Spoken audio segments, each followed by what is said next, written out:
shop. And we were at the Beer Toast on Tuesday. Are you old enough to drink? No, I'm 20. I have chocolate milk. Chocolate milk that's my thing that I drink at the Beer Toast. But at the Beer Toast with Justin on Tuesday and being able to celebrate the moment of both of us getting into the Champ Four it's just super cool. Like the atmosphere around that shop, and especially this time of year when it's championship season, like everyone's just so pumped up, and it gives me confidence, motivation. It gets me pumped up too to come out here and do this stuff and then go race for a championship on Saturday. I'm so blessed to be in this opportunity, and I'm going to make the most of it. To Lee's point, you are kind of under the radar compared to some of the young guys in terms of, you're still fresh on the scene, right? But having those 4 wins recently, I'm curious, how do you feel like you and this one team stack up against the other 3 contenders?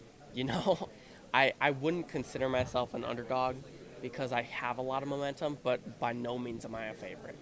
And I really want to go out there and prove myself to everybody because, like I said earlier, I want to race on Sundays, and this is the first step in that direction. And to go out there and race against these guys that Justin has a win here. The 20 has lap sled here, really fast cars. The 00 has a pole here and really fast cars as well. These are 3 guys that I would want to go up against if I had to run a championship, and I have to. So I have an uphill battle, but as Dale said to me after Homestead, he's like, you can race for a championship. You can do this. You can be a favorite if you do this weekend right.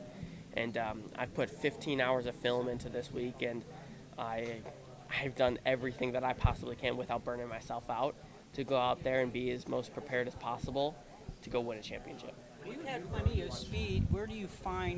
How do you find the balance between that speed, I guess?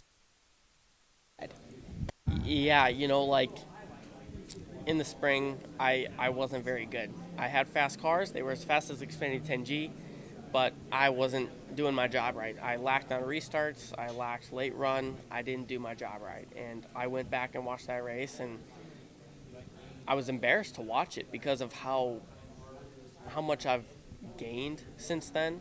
Watching that is like, ooh, that's what I was doing back then. So I'm looking forward to this weekend because I feel like I can be way better and I can do my job right. And I know the guys are going to make a fast car, and we're going to go out there and give it all we got. I think I have yet to finish in the top 10 in the Xfinity car here at this racetrack, and the stats are embarrassing and everything like that, but Darlington in the spring. And I was racing Kyle Larson, who's a Cup champ and one of the best to ever do it. I was racing him on a restart on old tires, and I was like, I have to get the lead here.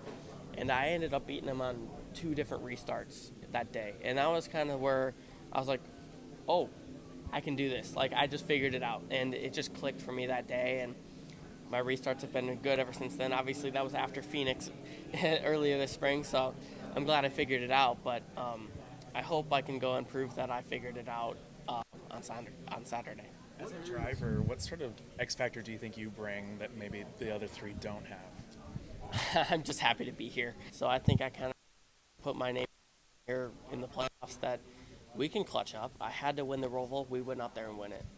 I had to win a race in the round of 8. We went out there and won it at Homestead. And, I did my job, and I've been doing my job. You're watching 15 hours of film. What's so important to invest that much time in it? So, I went back all the way to 2018, 2017, and at that time, Cole was in the Xfinity Series full-time. John Hunter was in the Xfinity Series full-time. Justin was in the Xfinity Series full-time. I was kind of scouting them out, kind of like what you would in baseball.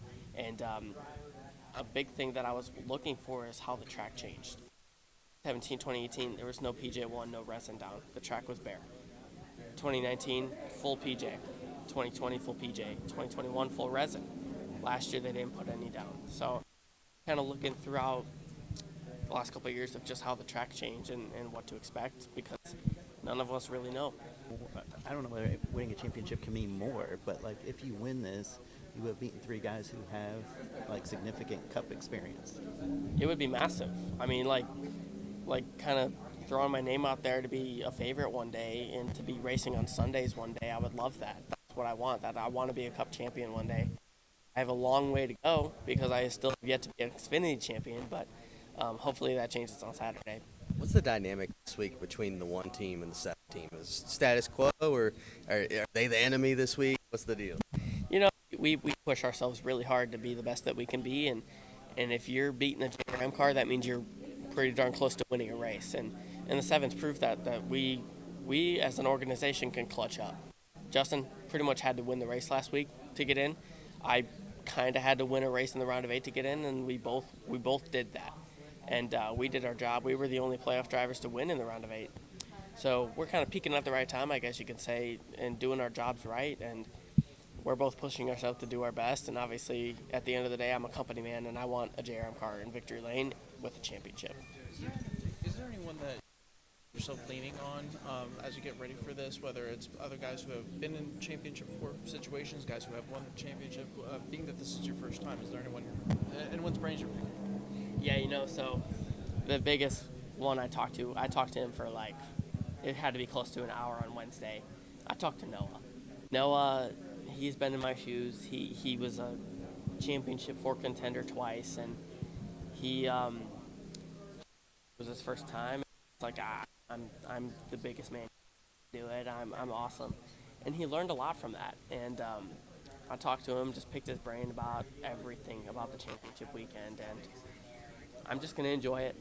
Like, you only get one first championship 4 appearance, and I'm going to make the most of it, obviously, on the racetrack, but I'm also going to make the most of it doing stuff like this. Like, I'm enjoying this. Like, this is just tons of fun, and having the opportunity just puts a smile on my face. I feel blessed, and the good Lord above me has a plan, and I'm going to stick with it.